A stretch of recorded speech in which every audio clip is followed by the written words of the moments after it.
C'est vraiment le moment de faire extrêmement attention à nos crypto-monnaies. Donc ça fait plus de 20 jours que le prix latéralise sur Bitcoin où il se passe vraiment rien du tout.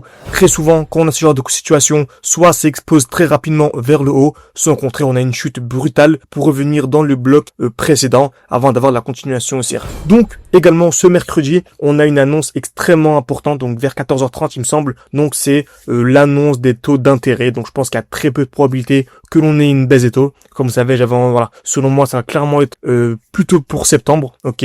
Mais voilà, en fonction de l'annonce des résultats, on pourrait avoir une accélération vers le haut ou vers le bas. Dans cette vidéo, le but, ça va être d'anticiper tout ça sur Bitcoin, sur Ethereum et sur plein de crypto-monnaies. Parce que notre but à nous, vraiment, c'est d'essayer de savoir quand acheter, mais surtout quand revendre, ok. Donc, il y a beaucoup de gens, par exemple, si je prends la crypto-monnaie Link, ok, donc qui ont acheté au bon moment, mais qui n'ont pas su revendre, par exemple, à ce niveau-ci. Alors qu'on arrivait dans un magnifique bloc haussier, on venait de liquider ici ce qu'on appelle une zone de QH, ok. On pouvait clairement anticiper au moins une belle chute d'une quarantaine, cinquantaine de pourcents, ce qui nous fait gagner x2, ok. Si on arrive à anticiper une chute de 50%, ça nous permet de multiplier par 2 notre résultat à la fin du cycle, ok. Comme par exemple le défi 600 tout 10 000, on avait commencé à 600, on est monté à plus de 27 000. Là, pareil, on a un nouveau défi, on est à 5 000, le but de chercher les 50 000. Donc imaginez-vous, si on arrive à anticiper une nouvelle chute de 50%, on passerait de 50 000 à 100 000.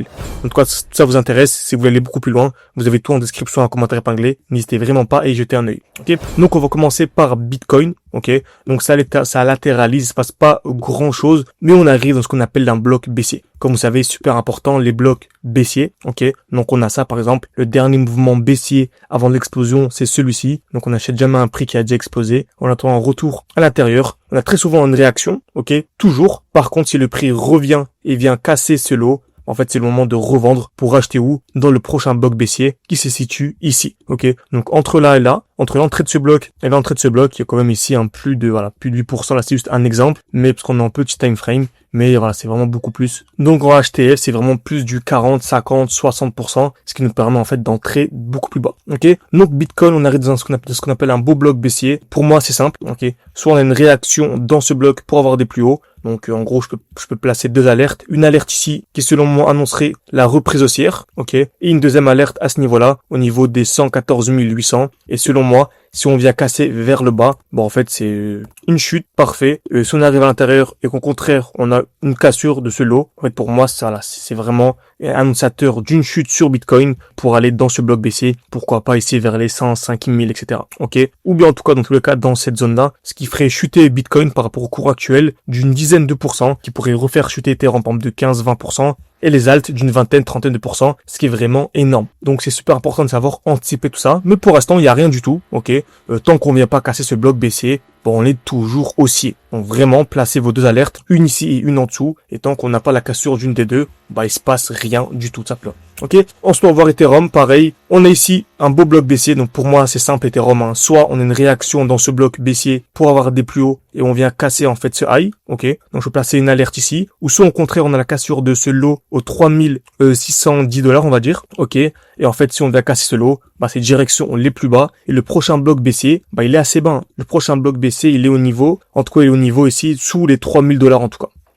Donc, ce qui ça pour refaire chuter le marché, par exemple, par rapport au cours actuel, de plus ce qu'on a dit précédemment, hein, plus d'une quinzaine, quasiment une vingtaine de pourcents sur Ethereum. Donc voilà, le bloc ultime, il est ici selon moi. Donc, ce qui pourrait faire chuter d'une quinzaine, vingtaine de pourcents sur Ethereum, ce qui pourrait faire chuter les alts d'une trentaine, quarantaine de pourcents. Et ça pourrait potentiellement, même s'il y a très très peu de probabilité selon moi, venir ici chercher les lots, par exemple sur Link, qui pourrait venir enfin chercher les lots sur Link. Donc ça pourrait faire chuter le marché vraiment d'un très gros pourcentage, mais pour l'instant il se passe rien. Pour l'instant on est toujours haussier, encore une fois je vous précise, pour l'instant on est toujours haussier, très peu de probabilité, mais c'est toujours à garder dans un coin de notre tête. Ok. En tout cas, Link c'est pareil hein, pour moi. Si on vient casser ce lot, ok, la première étape avant même de parler des lots ici de la zone de QL, ce serait le retour dans le bloc baissier. Donc ce bloc là, en cas de cassure bien sûr, avant d'avoir la reprise haussière, ce qui pourrait faire chuter encore une fois d'une vingtaine de pourcents, ce qui est vraiment pas mal. Ok. Donc super important. Également la dominance du Bitcoin à surveiller. Ok.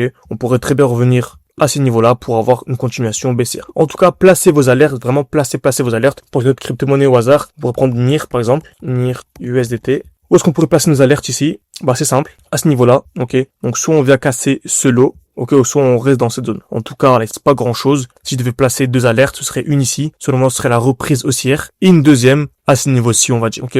En tout cas, pour l'instant, placez vos alertes et restez loin des graphiques pour ne pas prendre de mauvaises décisions. J'espère que cette vidéo vous a plu. N'hésitez vraiment pas à mettre un like, à vous abonner. Et si vraiment vous voulez avoir accès à mes points d'entrée, mes points de sortie, un groupe d'échange vraiment partagé de manière quotidienne, nos analyses, une formation et un accompagnement complet sur une année pour vraiment savoir entrer, sortir au meilleur niveau. Vous avez également l'analyse des forex, des commodités. Vous avez accès à absolument tout. N'hésitez pas à tout en description, en commentaire épinglé. Et moi, je vous dis à la prochaine.